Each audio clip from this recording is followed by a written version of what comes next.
ప్రభు అయిన యేసుక్రీస్తు నామంలో మీ అందరికీ వందనములు. హల్లెలూయా.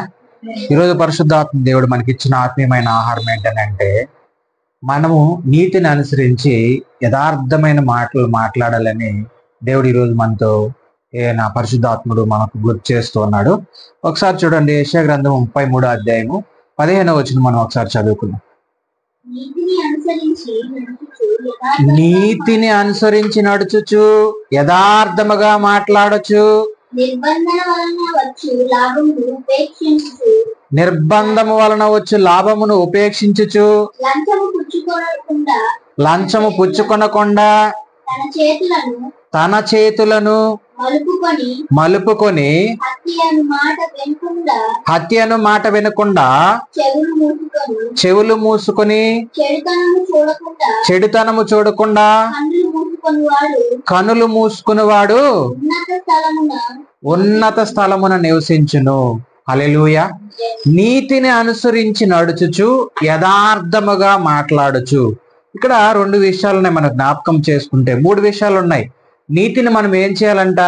అనుసరించాలి, అదే విధముగా నడుచుకోవాలి, అదే విధంగా యథార్థముగా ఉండాలి. మళ్ళీ మాటలు కూడా ఎలా ఉండాలంట?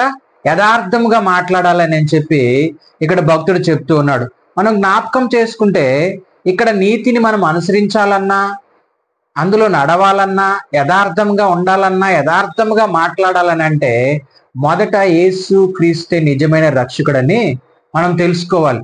నిజమైన రక్షకుడని తెలుసుకొని ఆయన మాటలు విని ఆయన మాట ప్రకారము మనము ఏం చేయాలంటే, ఆయనే నిజమైన రక్షకుడని తెలుసుకొని ఆయన యందు విశ్వాసం ఉంచి మనం యేసుక్రీస్తు నామములో రక్షణ బాప్తిసం తీసుకొని అందులో మనము జీవిస్తే ఖచ్చితంగా మన జీవితంలో ఏముంటదంటే, మనము నీతిని అనుసరించి నడుచుకోగలుగుతాం, అదే విధముగా యథార్థముగా జీవించగలుగుతాం, యథార్థమైన మాటలను మనము మాట్లాడగలుగుతాం.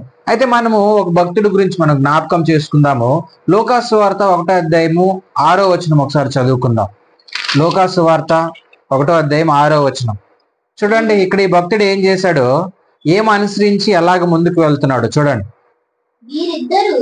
వీరిద్దరు ప్రభువు యొక్క సకలమైన ఆజ్ఞల చొప్పున న్యాయ విధుల చొప్పులను నిరపరాధులుగా నడుచుకొనుచు దేవుని దృష్టికి ఏమై ఉన్నారంట? నీతిమంతులై ఉన్నారు. హల్లెలూయా. చూడండి, వీళ్ళిద్దరూ ఏమై ఉన్నారంటే, ఎవరు వీళ్ళిద్దరు? జకరియా గారు, ఎలిజబెత్ అమ్మ. వీళ్ళిద్దరూ ఎలాగున్నారంట? దేవుని దృష్టికి ఏమై ఉన్నారు? నీతిమంతులై ఉన్నారు. అయితే వీళ్ళు ఏం చేస్తున్నారు? దేవునికి చేయవలసిన పరిచర్య చేస్తూ ఉన్నారు. దేవుని దృష్టిలో ఎలాగున్నారంటే నీతిమంతులుగా ఉన్నారంట. ప్రభువు యొక్క సకలమైన ఆజ్ఞలు చొప్పున, ప్రతి ఆజ్ఞలో దేవుడు చెప్పిన ప్రతి ఆజ్ఞలు చొప్పున, న్యాయ విధులు చొప్పున వాళ్ళు ఏం చేస్తున్నారంటే వాళ్ళిద్దరూ నడుచుకుంటూ దేవునిలో ముందుకు వెళ్తూ ఉన్నారు. అయితే వాళ్ళ జీవితంలో పెద్ద లోటు ఒకటి ఉంది. ఏంటనంటే వాళ్ళిద్దరికి ఏం లేరు? పిల్లలు లేరు. కానీ అక్కడ ఉన్న సమాజం అంతా కూడా వీళ్ళకి పిల్లలు లేరు, వీళ్ళు గుడ్రాలు, వీళ్ళు ఏం చేయకూడదు? దేవునికి పరిచర్య చేయకూడదు, దేవుని సేవ చేయకూడదు, దేవుని పూజ చేయకూడదు అని చెప్పి వీళ్ళు ఏం చేస్తున్నారంటే, అక్కడ చుట్టుపక్కల వాళ్ళందరూ కూడా వీళ్ళని ఏం చేస్తున్నారు? అనేక మాటలతో వీళ్ళని హింసిస్తూ ఉన్నారు. అనేకంగా వీళ్ళని ఏం చేస్తున్నారంటే కృంగదీస్తూ ఉన్నారు. అయితే దేవుని దృష్టిలో మాత్రం వీళ్ళు ఏమై ఉన్నారు? నీతిమంతులై ఉండాలి. ఈ లోకంలో నువ్వు ఎవరి గురించో నువ్వు జీవించొద్దు, కానీ మన గురించి మనం జీవించాలి, దేవుని కొరకు జీవించాలి, దేవుని కొరకు నీతిమంతులుగా జీవించాలి, దేవుని కొరకు యథార్థవంతులుగా జీవించాలి. చూడండి, ఇక్కడ వీళ్ళు ఏం చేస్తున్నారంటే, వీరిద్దరూ ప్రభు యొక్క సకలమైన ఆజ్ఞలు చొప్పున, న్యాయ విధులు చొప్పున ఏం చేస్తున్నారంట? నిరపరాధులుగా నడుచుకుంటూ ఉన్నారు. ఏమై ఉన్నారు? నిరపరాధులుగా. అంటే వీళ్ళు ఏ తప్పు చేయని వారుగా దేవుని దృష్టిలో ఉన్నారు. వీళ్ళు మనుషుల దృష్టిలో కాదు. మనుషుల దృష్టిలో రాత్రి మనము వాక్యంలో చెప్పినట్టుగా 9 మంచి విషయాలు మనం చేసినా, ఏదైనా 10ది ఒక చిన్న విషయం మనకి ఏదైనా తప్పుగా కనిపించింది అనుకో, దానిపైనే మనం దృష్టి పెడతాం. కానీ దేవుడు ఏం చేస్తాడంటే, ఆయన నీతిమంతుడు, ఆయన యథార్థవంతుడు, ఆయన రక్తంలో కడగబడిన నువ్వు నేను కూడా ఈరోజు నీతిమంతులు గాని యథార్థవంతులు గాని ఉన్నామో ఆయన మాటలను మనం మాట్లాడుచూ ఉన్నాం. ఇక్కడ దేవుని దృష్టికి వీళ్ళిద్దరూ ఏమై ఉన్నారంట? నీతిమంతులై ఉన్నారు. నువ్వు దేవుని దృష్టిలో నీతిమంతులై ఉండు చాలు. ఈ లోకంలో నిన్ను అనేక మంది అనేక రకాలుగా చూడండి, వాళ్ళ మాటలతోనూ వాళ్ళ చూపులతోనూ వాళ్ళ ప్రవర్తనతోనూ మనల్ని బాధ పెట్టచ్చేమో, కానీ అయితే ఒక ఆయన ఉన్నాడు, ఆయన నజరేయుడైన యేసుక్రీస్తు ప్రభు వారు. ఆయన దృష్టికి నువ్వు నీతిమంతుడిగా జీవించు. ఆయన చెప్పిన ఆజ్ఞలను, ఆయన చెప్పిన కట్టడలను కట్టుకుంటూ నువ్వు ముందుకు వెళ్తే నీ జీవితంలో, ఇక్కడ వీళ్ళు అవమానంతో ఉన్నారు అంటే ఏంటి వీళ్ళ పరిస్థితి? వీళ్ళకి పిల్లలు లేరు. నీ జీవితంలో ఇలాంటి సమస్యలు ఉన్నాయేమో. అయితే నువ్వు దేవుని దృష్టికి నువ్వు నీతిమంతుడిగా ఉండు, దేవుని దృష్టికి నువ్వు యథార్థవంతుడిగా జీవించు. నీ జీవితంలో ఎన్నో సంవత్సరాలుగా జరగని కార్యమును కూడా దేవుడు ఏం చేస్తాడు? జరిపిస్తాడు. అయితే నువ్వు నిరపరాధిగా ఉండాలి, అపరాధము చేయని వాడుగా ఉండాలి, నిరపరాధిగా ఉండాలి, దేవుని ఆజ్ఞలను నువ్వు అనుసరించేవాడుగా ఉండాలి, దేవుని మాటలను సత్యమైన మాటలను నువ్వు ధ్యానించేవాడుగా ఉండాలి, దేవుని సత్యమైన మాటలను ఇతరులకు చెప్పేవాడుగా ఉండాలి. అదే విధముగా ఆయన మాటలను దివారాత్రులు ధ్యానించేవాడుగా కూడా ఉండాలి. అప్పుడే నువ్వేమవుతావనంటే ఆయన నీతిలో నడుచుకోగలుగుతావు, యథార్థమైన మాటలు పలకగలుగుతావు. అయితే మనం ఇక్కడ జ్ఞాపకం చేసుకుంటే చూడండి, ఎలిజబెత్ గుడ్రాలైనందున వారిద్దరికి పిల్లలు లేకపోయారు, మరియు వారిద్దరు బహుకాలము గడిచిన వృద్ధులైపోయారు. వీళ్ళు ఏమన్నారు?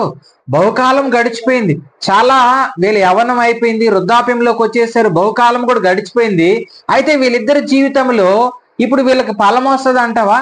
కానీ లోకం దృష్టిలో అయితే వీళ్ళు గొడ్రాలు, ఏం లేరు, వీళ్ళకి పిల్లలు లేరు. కానీ దేవుని దృష్టిలో ఏమై ఉన్నారు? నీతిమంతులై ఉన్నారు. దేవుడు ఒకానొక దినమున వీళ్ళకి ఏం కలిగి చేయబోతూ ఉన్నాడు? కుమారుని కలుగు చేయబోతూ ఉన్నాడు. ఆ విషయము వీళ్ళకి తెలియదు, కానీ లోకంలో ఉన్న వాళ్ళకి తెలియదు. కానీ దేవుడికి వీళ్ళ పట్ల ఒక ప్రణాళిక కలిగి ఉంది. చూడండి, నరున ఆ ఆలోచనలు హృదయంలో ఏమై ఉంటాయంట? అనేకములు ఉంటాయి. కానీ చదవండి ఆ మాట ఒకసారి. సామెతల గ్రంథము 16వ అధ్యాయము 1వ వచనం. సామెతలు 16 1వ వచనం. హృదయ ఆలోచనలు మనుషుని వచ్చేమో చక్కని ప్రత్యుత్తరం ఇచ్చుటకు యెహోవా వలనే కలుగును. ఒక నడతలన్నీ వాని దృష్టికి ఏమవుతాయంట? నిర్దోషములుగా కనబడతాయి. కానీ వాని దృష్టికి, నీ దృష్టికి, పక్కింటోడి దృష్టికి కాదు, నీ నడతలు నిర్దోషంగా కనబడాలి. పరలోకములో ఉన్న తండ్రికి నిర్దోషంగా కనబడాలి. నీ హృదయ ఆలోచనలు వేరేగా ఉంటాయి. ఇప్పుడు వీళ్ళ హృదయ ఆలోచనలు ఎలాగ ఉంటాయి? ఈ వయసులో నాకు పిల్లలు పుట్టరు, ఇక్కడ ఉన్న వాళ్ళందరూ మమ్మల్ని ఏం చేస్తూ ఉన్నారు? అనేక మాటలతో మమ్మల్ని హింసిస్తున్నారని వాళ్ళు అనుకోండొచ్చేమో. కానీ బహుకాలము గడిచిన చూడండి, అబ్రహాము విశ్వాసముతో దేవుని వైపు చూచాడు. 25 సంవత్సరాల తర్వాత దేవుడు ఏమిచ్చాడు? ఆయనకి కుమారుని దయచేశాడు. వాళ్ళ జీవితాల్లో కూడా ఏమైంది? వాళ్ళ శరీరం మృతతుల్యం అయిపోయినా కూడా సరే వాగ్దానం చేసిన దేవుడు ఆయన నమ్మదగిన వాడు. ఆయన ఖచ్చితంగా ఏం చేస్తాడు?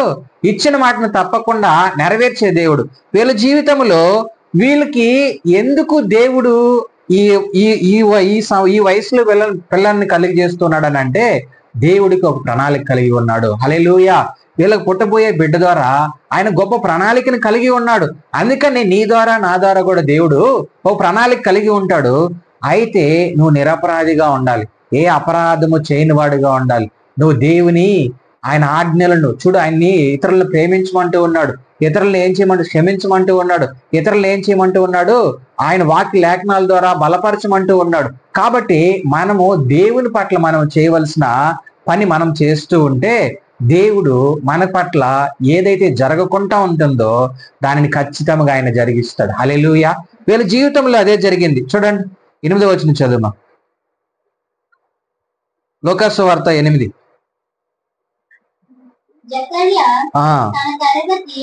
క్రమము చొప్పున దేవుని ఎదుట యాజక ధర్మము జరిగించుచుండగా యాజక మర్యాద చొప్పున ప్రభు ఆలయంలోనికి వెళ్ళి ధూపం వేయుటకు అతనికి వంతు వచ్చును. చూడండి, యాజకత్వము చేయుటకు ఏమవుతుందంట?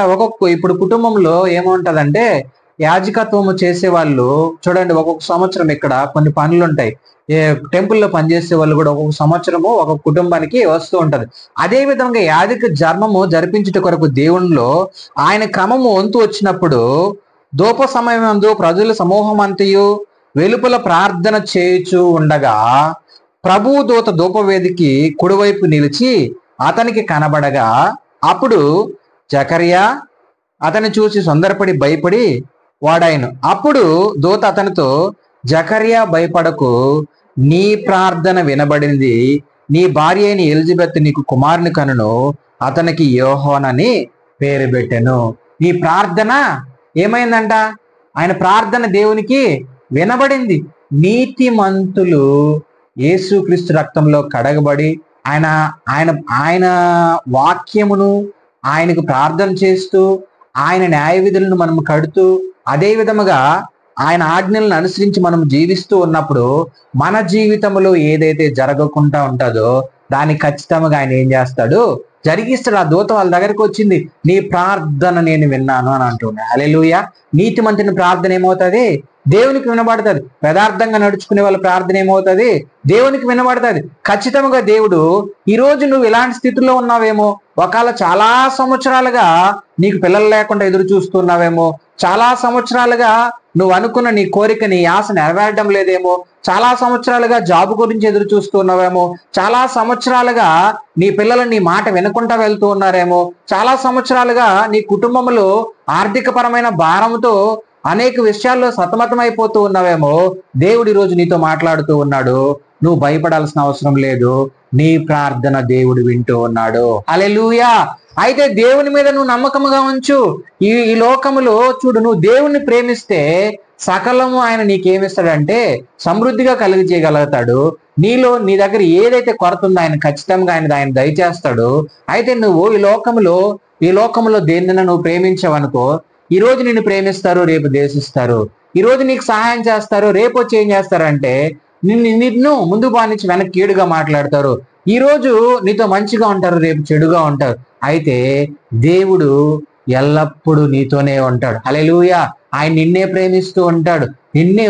ఆయన నీతిమంతుడు కనుక నిన్ను కూడా ఆయన నీతిని నీలో కొనసాగించాలని ఆయన ఎంతో ప్రయాసపడుతూ ఉంటాడు. ఇక్కడ ఈయన యాజక ధర్మం వచ్చింది, ఈయన వంతు వచ్చింది, ఈయన ప్రార్థనను దేవుని విన్నాడు. భయపడుకోని అన్నాడు. నువ్వు భయపడాల్సిన అవసరం లేదు, నీ ప్రార్థన దేవుడు విన్నాడు.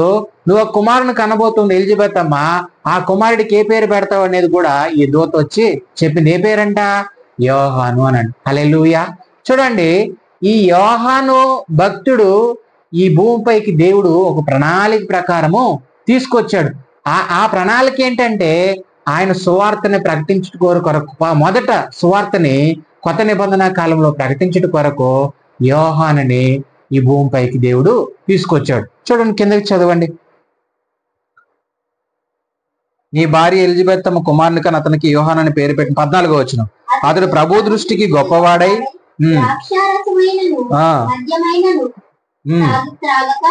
తన తల్లి గర్భమున పుట్టిన మొదలుకొని పరిశుద్ధాత్మతో నిండుకున్న వాడై ఇజ్రాయేల్లో అనేకులను ప్రభు వైపున వారి దేవుని వైపునకు తిప్పెను. హల్లెలూయా. ఇక్కడ చూడండి ఏమంటూ ఉన్నాడంటే ప్రభు దృష్టికి ఏమవుతాడంట? గొప్పవాడుగా ఉంటాడంట. ఎవరు? ఈ యోహాను. ప్రభు దృష్టికి గొప్పవాడుగా నువ్వు ఎప్పుడు అవుతావు? ఈ లోకంలో కార్యములు చేసినప్పుడు నువ్వు దేవుని దృష్టికి గొప్పవాడు కాలేవు. వీళ్ళ యాజక ధర్మమును చూసి దేవుడు వీళ్ళ ప్రార్థనను విని ఏమంటున్నాడంటే, నా దృష్టికి మీరు నీతిమంతులుగా కనబడ్డారంటూ ఉన్నాడు. మీ ప్రార్థనని నేను విన్నానని చెప్తూ ఉన్నాడు. నీ ప్రార్థనకి ప్రతిఫలము త్వరలో దయచేయబోతానని చెప్తూ ఉన్నాడు. ఆ పేరు కూడా చెప్తున్నాడు యోహాను. అయితే దేవుని దృష్టికి ఏమై ఉన్నాడంటే ఈయన, హల్లెలూయా, గొప్పవాడుగా ఉన్నాడంట. అతడు ప్రభు దృష్టికి గొప్పవాడయ్యి ఎలాంటి వాటికి దూరంగా ఉన్నాడంట? ద్రాక్షారసమైనను మద్యమైన త్రాక్క తన తల్లి గర్భమున పుట్టిన మొదలుకొని పరిశుద్ధాత్మతో నిండుకొని. హల్లెలూయా. పరిశుద్ధాత్మతో ఏమై ఉంటాడంట? నిండుకొని ఉంటాడు. ఈ పరిశుద్ధాత్మతో నిండుకున్నవాడు ఎలా ఉంటాడంటే దేవుని నీతిని కొనసాగిస్తూ అందులో నడుచుకుంటూ ఆయన యందు యథార్థంగా జీవిస్తూ ఆయన మాటలను ప్రచురణ చేయొచ్చు ఉంటాడు. హల్లెలూయా. దేవుని దృష్టికి నువ్వు గొప్పవాడుగా ఉండాలనుకుంటూ ఉన్నావా? అయితే నువ్వు ఆయన నీతిని కొనసాగించు, ఆయన రక్తంలో నువ్వు కడగబడు, ఆయన యందు యథార్థంగా జీవించు, యథార్థమైన మాటలను నువ్వు ప్రచురణ చేయి. అప్పుడు నువ్వు దేవుని దృష్టికి గొప్పవాడుగా ఉంటావు. అయితే నీ లోకంలో ఉన్నవారు దృష్టికి నువ్వు గొప్పవాడుగా ఉన్నావు అనుకో, ఒకానొక దినమున నువ్వు కింద పడిపోతావు. అయితే దేవుని దృష్టికి నువ్వు గొప్పవాడిగా ఉండు, నువ్వు నీతిమంతుడిగా ఉండు, నువ్వు యథార్థమంతుడిగా ఉండు. నీ జీవితంలో దేవుడు గొప్ప కార్యములు జరిగిస్తాడు. అయితే నువ్వెంత ఎదురు చూసినా కొన్ని పనులు జరగటం లేదా, దేవుడు అంటూ ఉన్నాడు, వీళ్ళ జీవితంలో వీళ్ళు వృద్ధాప్యంలో ఉన్నారు, అయినా వీళ్ళ ప్రార్థన దేవుడు విన్నారు. ఈ రోజు నీ ప్రార్థన కూడా దేవుడు వింటాడు.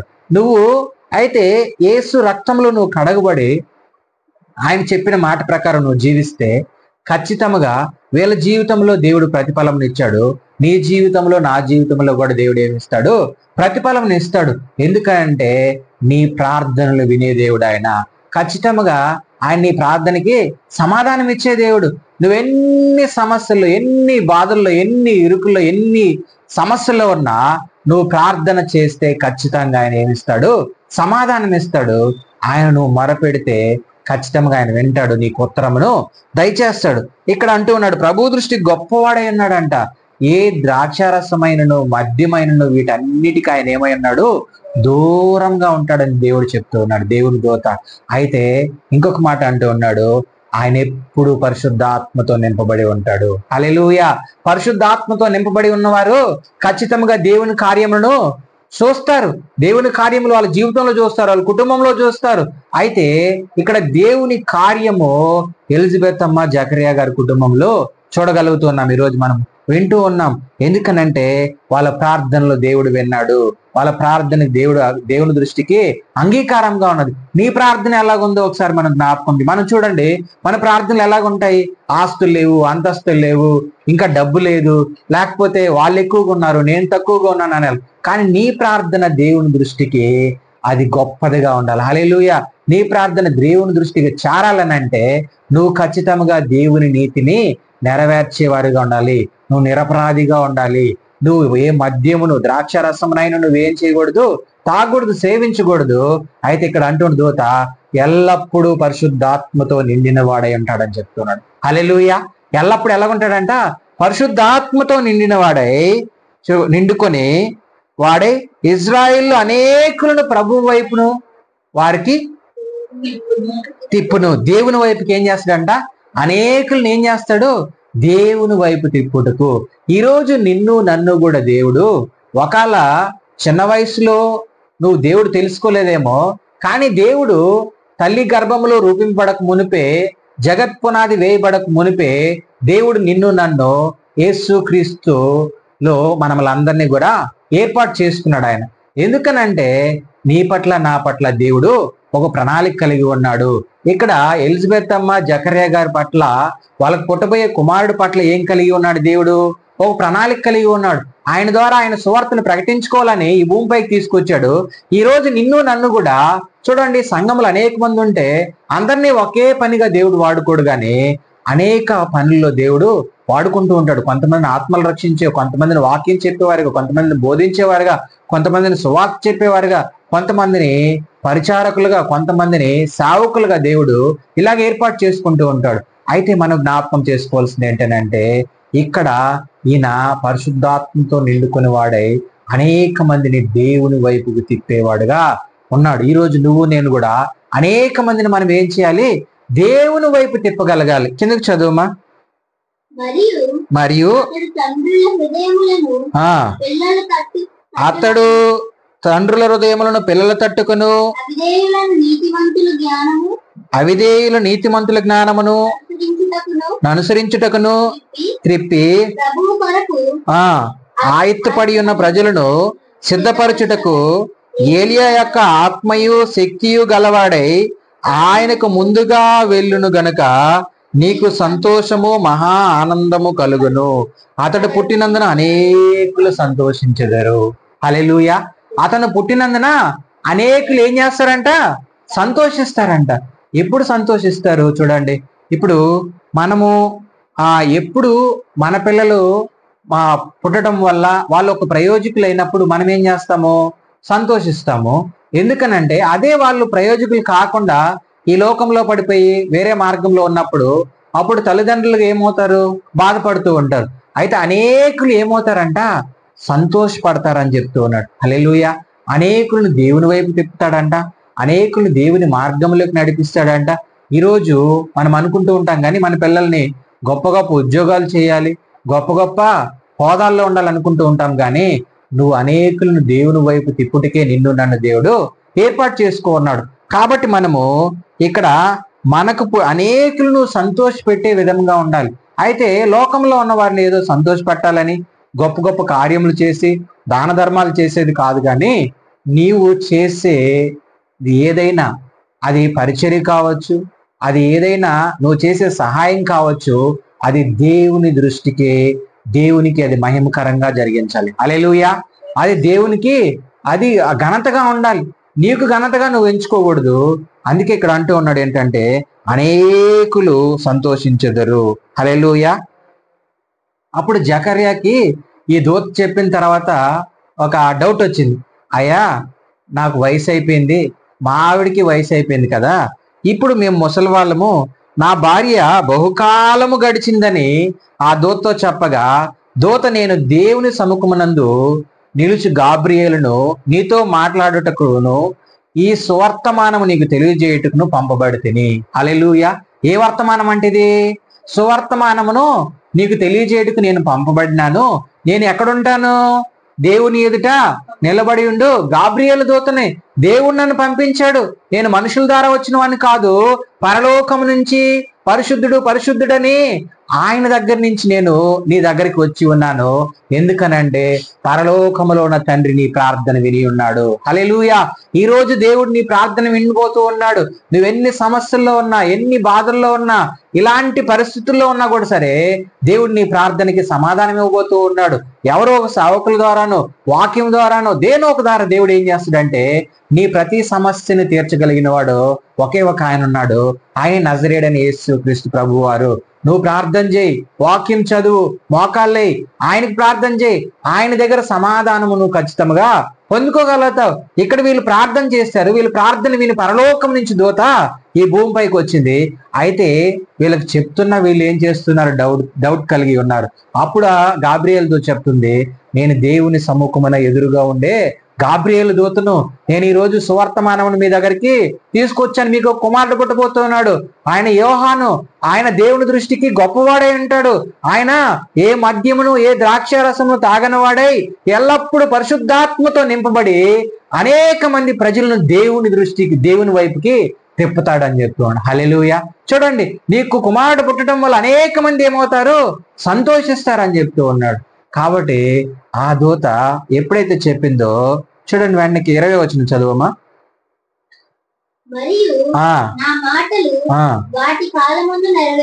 చూడండి, ఏ మాటలు వాటి కాలమందు నెరవేరును?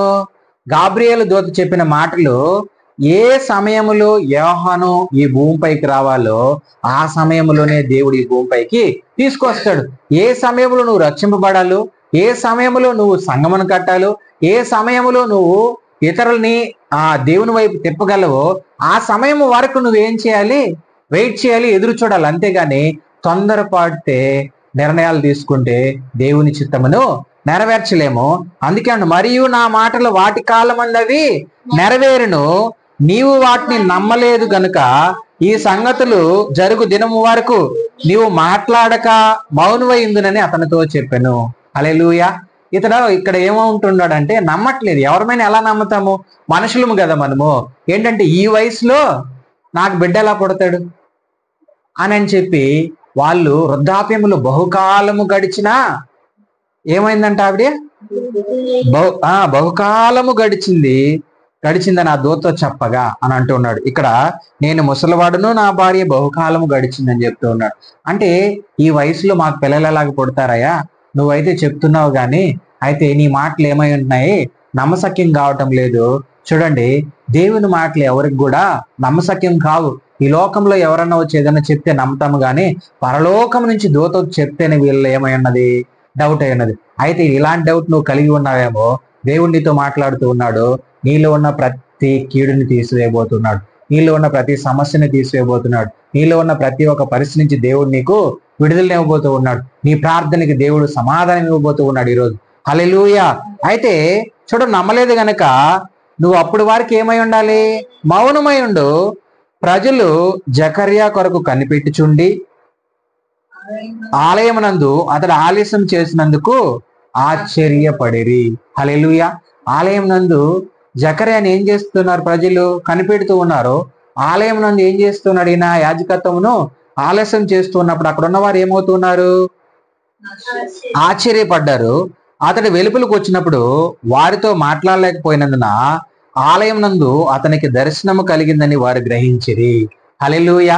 ఇన్ని రోజులు ఆయన గొడ్రాలు బిడ్డలు లేనివాడు అని అన్న వాళ్ళు ఇక్కడ ఆయన ఎప్పుడైతే అక్కడ లేటుగా అది జరిగించడం స్టార్ట్ చేశాడో ఆశ్చర్యపడ్డారు. ఏ జనములైతే ఆయనని మాటలతోనూ అనేక రకాలుగా హింసించారో అదే జనములు, అదే జనసమూహం ఇప్పుడు ఏమంటూ ఉన్నారు? ఆశ్చర్యపడుతూ ఉన్నారు. అదే జనసమూహం ఏమంటూ ఉన్నారు? దేవుని దర్శనమునిన పొందుకున్నాడు అని అంటున్నారు. హల్లెలూయా. ఈ రోజు చూడండి, లోకంలో నిన్ను అనేక మంది అనేక మాటలు అంటూ ఉండొచ్చు, నిన్ను అవమానపరచొచ్చు, నిన్ను హేళన చేయొచ్చు, కానీ పరలోకంలో ఉన్న తండ్రి మాత్రము ఎప్పుడు నిన్ను ప్రేమపూర్వకంగా ఆయన పలకరిస్తూ ఉంటాడు.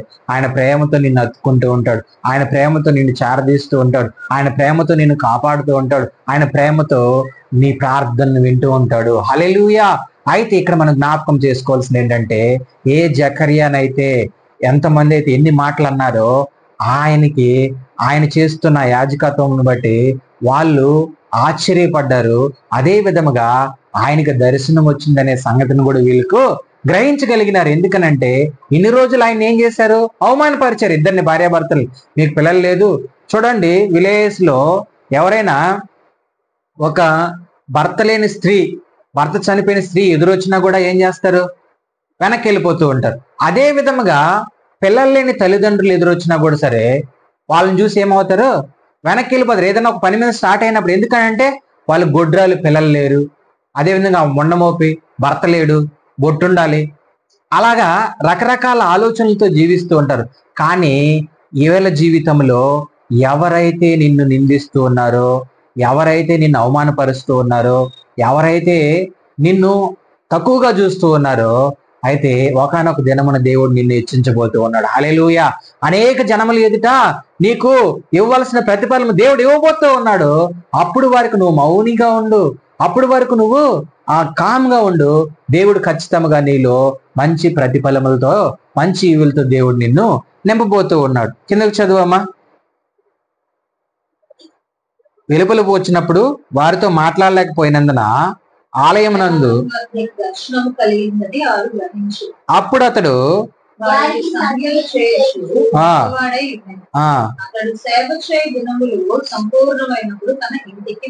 హల్లెలూయా. అతడు సేవ చేసే దినములు ఏమైనాయంట? సంపూర్ణమైనవి. వాళ్ళకి ఏం చేస్తున్నాడంటే మోగ సైకిల్ చేస్తూ ఉన్నాడు, అంతేగాని మాట్లాడడం లేదు. ఎందుకు? దేవునితో ఏం చెప్పింది? నీకు బిడ్డ పుట్టే వరకు రే బాబు, నువ్వు ఎలాగ నమ్మటం లేదు కదా, నువ్వు మౌనిగా ఉండు, అప్పుడు దేవుని కార్యం జరిగిస్తాడు చూడు, ఆ రోజు నువ్వు మాట్లాడని చెప్పినప్పుడు దేవుని సన్నిధిలో అతను యాజకత్వ ధర్మమును జరిపించుకొని ఆయన ఏమైనాడు? సంపూర్ణమైనప్పుడు అతను ఇంటికి వెళ్ళాడు. దేవుని సేవ చేయు దినములు సంపూర్ణమైనప్పుడు అతను ఎక్కడికి వెళ్ళాడంట? ఇంటికి వెళ్ళాడు. తర్వాత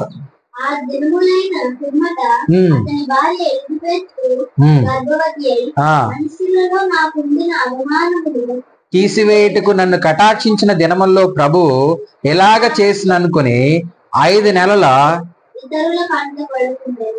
ఇతరుల కంట పడకుండండి. ఇక్కడ చూడండి, ఆ దినములైన పిమ్మట అతని భార్య ఎలిజబెత్ ఏమైంది?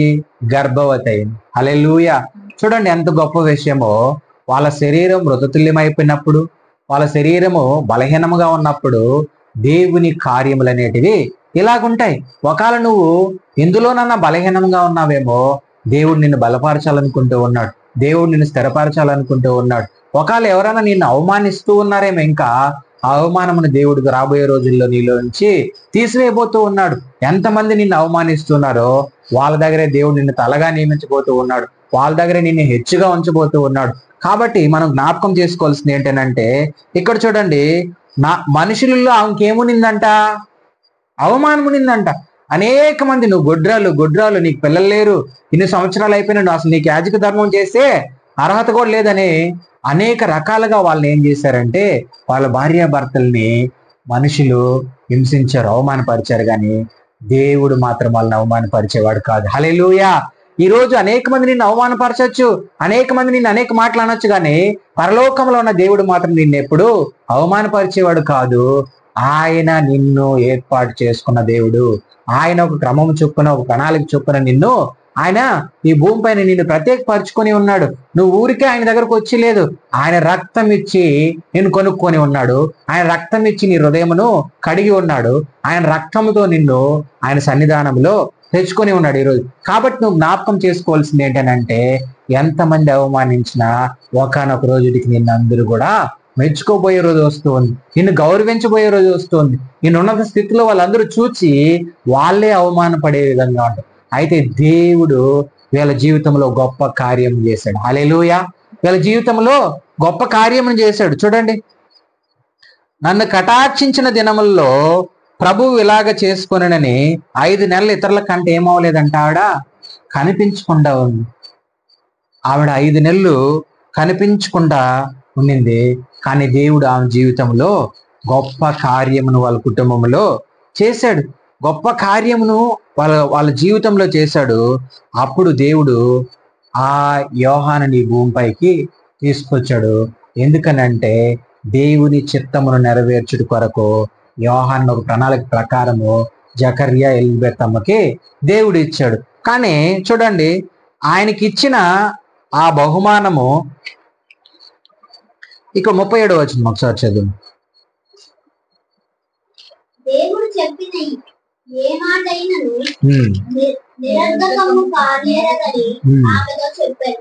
ఇక్కడ మరియమ్మ గురించి ఉంది. కానీ దేవుడు చెప్పే ఏ మాట కూడా ఏమవుదు, నిరర్ధం కాదు. ఎందుకనంటే ఇక్కడ ఎలిజబెత్ అమ్మ జకర్యా వాళ్ళ ఏముంది, ఒక డౌట్ ఉంది, ఈ వయసులో మాకు పిల్లలు ఎక్కడ పుడతారని. కానీ ఆ పని జరిగే వరకు, ఆ కాలం వరకు నువ్వేమైండు, మౌని అయ్యిండు, మౌని అయ్యిండు. ఆ కాలం వరకు కామ్గా ఉండు. దేవుడు నీ జీవితంలో గొప్ప కార్యం జరిగిస్తాడు. కాబట్టి నువ్వేమై ఉండాలని అంటే మౌనిగా ఉండు. అయితే భూమి మీదకి వచ్చాడు యోహాను, దేవుడు తీసుకొచ్చాడు. తర్వాత ఆయన చేసిన మొట్టమొదటి పని ఏంటో ఒకసారి చూద్దాం. చూడండి, మత్తయి సువార్త 3వ అధ్యాయము.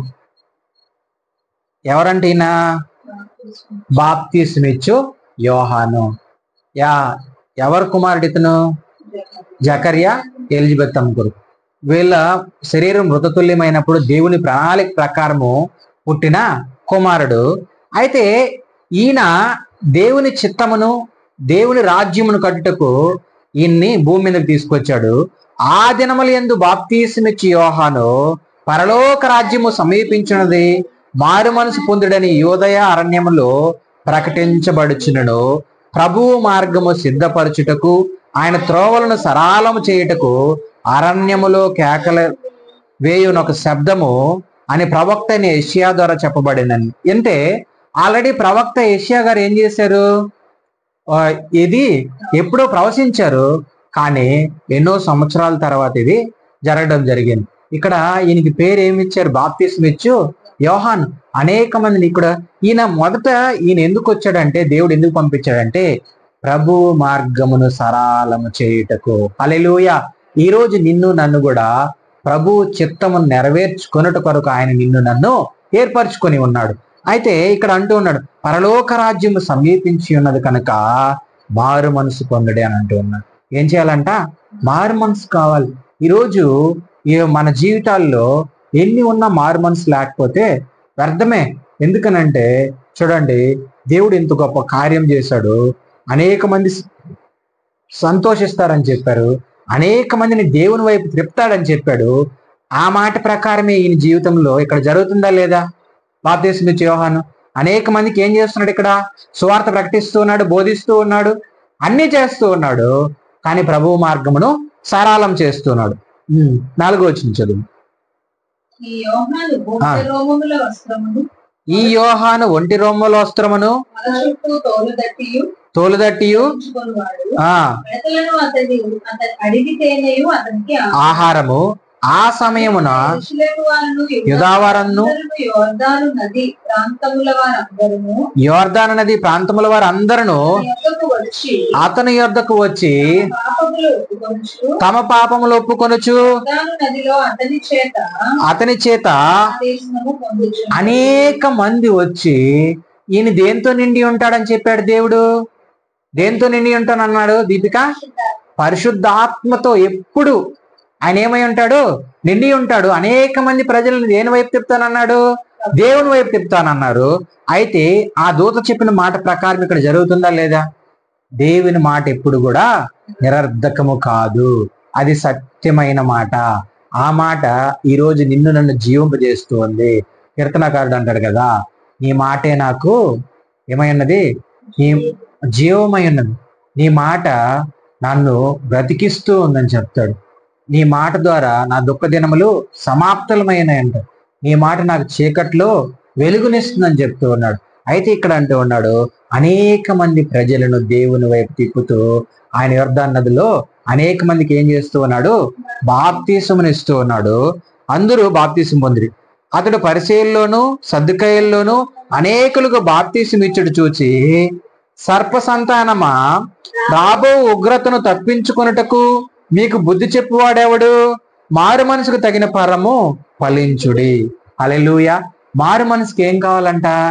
తగిన ఫలము కావాలంటే ఉన్నాడు. తగిన ఫలము కావాలనంటే మనము ఎవరి వైపు చూడాలి? దేవుని వైపు. నువ్వు మారు మనసు నీకు కావాలనంటే దేవుని మాట నువ్వు విను. హల్లెలూయా. ఎలిజబెత్ అమ్మ వాళ్ళు దేవుని దృష్టిలో ఏమై ఉన్నారంట? నీతిమంతులై ఉన్నారంట. హల్లెలూయా. వాళ్ళ ప్రార్థన దేవుడు ఏమైనాడు? విన్నారు. వాళ్ళ ప్రార్థనకి సమాధానం వచ్చిందా లేదా? వచ్చింది. కానీ వాళ్ళకి ఏం లేదు? నమ్మకం లేదు. కానీ నమ్మకం వచ్చే వారికి ఏం కలిగి ఉండమన్నాడు? మౌని అయి ఉండమన్నాడు. మౌని అయిన తర్వాత దేవుడు ప్రతిఫలం ఇచ్చాడా లేదా? ఇచ్చాడు. ఇచ్చిన తర్వాత ఆ కుమారుడు దేనిగా ఉపయోగపడుతూ ఉన్నాడు? దేవుని చిత్తమును నెరవేరుస్తూ ఉన్నాడు. హల్లెలూయా. ఈ రోజు నువ్వు నేను కలిగి ఉన్న పిల్లలు కావచ్చు, నీకున్న పిల్లలు కావచ్చు, నువ్వు కావచ్చు, నేను కావచ్చు, ఏమై ఉండాలంటే దేవుని చిత్తమును నెరవేర్చువారై ఉండాలి. అయితే ఇక్కడ యాజకత్వం చేస్తూ ఉన్న ఈ బహువృద్ధులిద్దరూ దేవుని దృష్టికి ఏమై ఉన్నారు? దేవుని ఆజ్ఞలను అనుసరిస్తూ ఉన్నారు, న్యాయ విధులను అనుసరిస్తూ ఉన్నారు. అదే విధముగా వాళ్ళు ఇంకొక మాట ఉంటుంది చూడండి, అక్కడే నిరపరాధులుగా ఉన్నారు. ఏమైనారు? దేవుని దృష్టికి నిరపరాధులుగా ఉన్నారు. నిరపరాధులనంటే అపరాధము లేనివారు, చేయని వారు. చూడండి, మనం ఇక్కడికి వచ్చేద్దాం యెషయా గ్రంథంకి. యెషయా గ్రంథం 33:15కి రండి. చదువు 15. నీతిని అనుసరించి నడుచుచు యథార్థముగా మాట్లాడుచు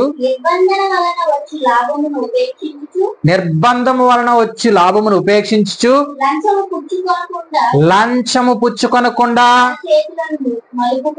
తమ చేతులను మలుపుకొని హత్యను మాట వినకుండా చెవులు మూచుకొని చెడుతనమును చూడకుండా కనులు మూచుకునేవాడు ఉన్నత స్థలములో నివసించను. హల్లెలూయా. ఇక్కడ వాళ్ళ జీవితంలో ఆయన ఏది ఆశించలేదు, లంచం పుచ్చుకోలేదు. అదే విధంగా తన చేతులను ఏం చేశాడు? ఎటువైపు తిప్పలేదు. కానీ ఆయన అన్ని తన జీవితంలో చెవులు మూసుకొని చెడుతనము చూడకుండా కళ్ళు మూసుకొని, ఈరోజు మన జీవితంలో కూడా మనము దేవునికి అలాగున్నప్పుడు ఖచ్చితంగా దేవుడు ఏం చేస్తాడు? ఉన్నత స్థలములలో నివసిస్తాడు. మనము అలాంటి స్థితిలో దేవుడు ఉంచాలనుకుంటూ ఉన్నాడు. అలాంటి స్థితిలో నిన్ను నన్ను దేవుడు ఉంచాలనుకుంటూ ఉన్నాడు. అయితే మనం చేయవలసింది ఏంటంటే దేవునికి మనము ఆయన నీతిని అనుసరించే వారంగా ఉండాలి, ఆయన నీతిలో నడుచుకునే వారంగా ఉండాలి, యథార్థంగా ఉండాలి. రోమిలికి రాసిన పత్రిక 10వ అధ్యాయము 4వ వచనం ఒకసారి చదువుకొని క్లోజ్ చేసుకుందాం.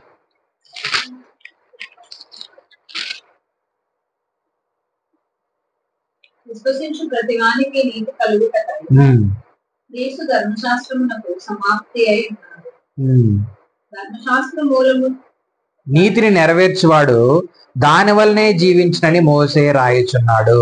చూడండి, నీతిని నెరవేర్చింది ఎవరు? యేసుక్రీస్తు ప్రభువారు. ఇప్పుడు ఆ నీతిలో మనం ఏమవుతూ ఉన్నాము? ఆ రక్తంలో మనం కడగబడి ఉన్నాము. కాబట్టి ఆ నీతిని అనుసరించి ఈ చెడుతనమును, అదే విధముగా చూడకున్న విషయాలు కళ్ళు మూసుకొని ఉన్నవాడు ఖచ్చితంగా ఉన్నత స్థలముల్లో దేవుడు ఉంచబోతూ ఉన్నాడు. అలాగా జకరియా ఎలిజబెత్ వాళ్ళ జీవితంలో దేవుడు గొప్ప కార్యములను చేశాడు. ఈరోజు మనము ఆయన గురించి మనం తెలుసుకోగలిగిన ఆ కుమారుడు గురించి. అలాంటి కుమారుడుగా, అలాంటి కుమార్తెగా దేవుడు నిన్ను నన్ను చూడాలనుకుంటూ ఉన్నాడు. అనేకులు నీ గురించి సంతోషించాలి. హల్లెలూయా. అనేకులు ఏమవ్వాలి? నీ గురించి సంతోషించాలి. అంటే నువ్వు మంచివాడుగా జీవించాలి. హల్లెలూయా. దేవుని నీతిని, యథార్థతను, దేవుని మాటలను ప్రకటించేవాడుగా ఉండి ముందుకు వెళ్ళాలి. దేవుడి ఇటు మాటలు దీవించిన గాక. ఆమేన్.